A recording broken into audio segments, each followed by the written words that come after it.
सबसे पहले तो आप सभी इस आर्टिकल को ध्यान से पढ़िए ताकि आपको भी पता चलेगा कि फिलहाल भारत बांग्लादेश का विवाद किस हद तक गर्म हो चुका है। आप साफ साफ देख सकते हैं कि बांग्लादेश ने भारत के धागे के आयात पे पूर्णतः रोक लगा दी है। खबर के अनुसार बांग्लादेश के नेशनल बोर्ड ऑफ रेवेन्यू यानी एनबीआर ने भारत के धागे के आयात पर तत्काल प्रभाव से रोक लगा दी है। इस निर्णय के तहत बेनापोल, भूमरा, सोना मस्जिद, बंगलाबंदा और भूरीमारी जैसे प्रमुख बंदरगाहों के जरिए जो धागा भारत से बांग्लादेश पहुंच रहा था उसे अब आयात की अनुमति नहीं होगी। ये कदम बांग्लादेश टेक्सटाइल मिल्स एसोसिएशन की शिकायतों के बाद उठाया गया है, जिसमें दावा किया गया है कि भारत से सस्ते धागे के आयात से बांग्लादेश के स्थानीय टेक्सटाइल उद्योग को भारी नुकसान हो रहा है। बांग्लादेश टेक्सटाइल मिल्स एसोसिएशन का ये कहना है कि भारत से जमीन मार्ग के जरिए आयातित धागे की कीमत समुद्री मार्ग से आने वाले धागे की तुलना में काफी कम है, जिससे बांग्लादेश की स्थानीय मिलों को काफी नुकसान उठाना पड़ रहा है।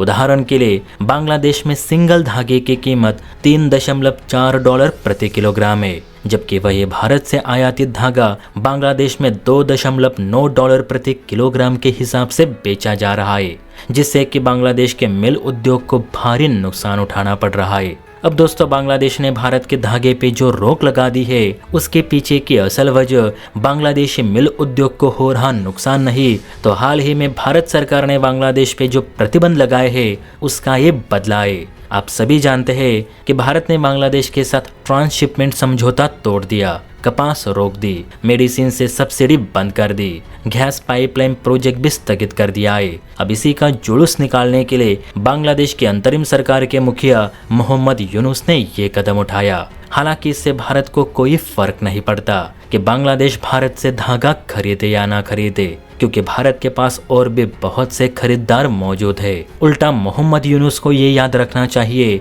कि बांग्लादेश की पूरी गारमेंट इंडस्ट्री भारत के धागे और कपास पे ही टिकी है, जो अगर मिलना बंद हुआ तो बांग्लादेश की पूरी अर्थव्यवस्था ही टूट जाएगी। फिलहाल बांग्लादेश के मुखिया यानी मोहम्मद भाई साहब चीन के बहकावे में आकर बहुत ही उल्टे सीधे फैसले ले रहे, जिसका खामियाजा बांग्लादेशी जनता भुगत रही है। अगर ऐसा ही चलता रहा और अगर भारत को और गुस्सा आया तो जो ट्रेन्स बांग्लादेश में चलती है वो भी बंद हो जाएंगी। शायद आपको भी पता होगा कि बांग्लादेश में जो ट्रेन्स चलती है उसके इंजन्स और कोच भारत ही बांग्लादेश को मुहैया करता है।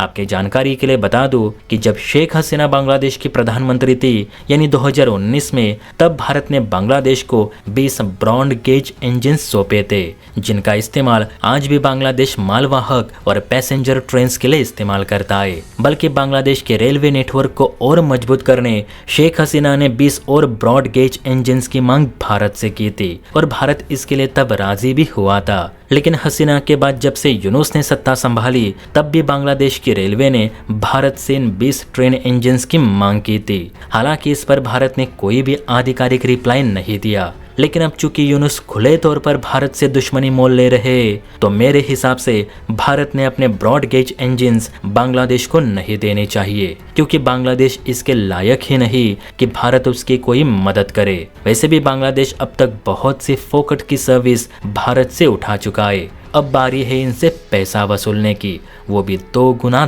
दाम में।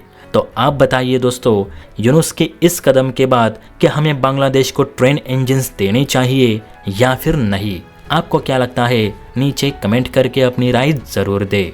और हाँ, वीडियो अच्छी लगी हो तो चैनल को लाइक एंड सब्सक्राइब भी ज़रूर करें। जय हिंद।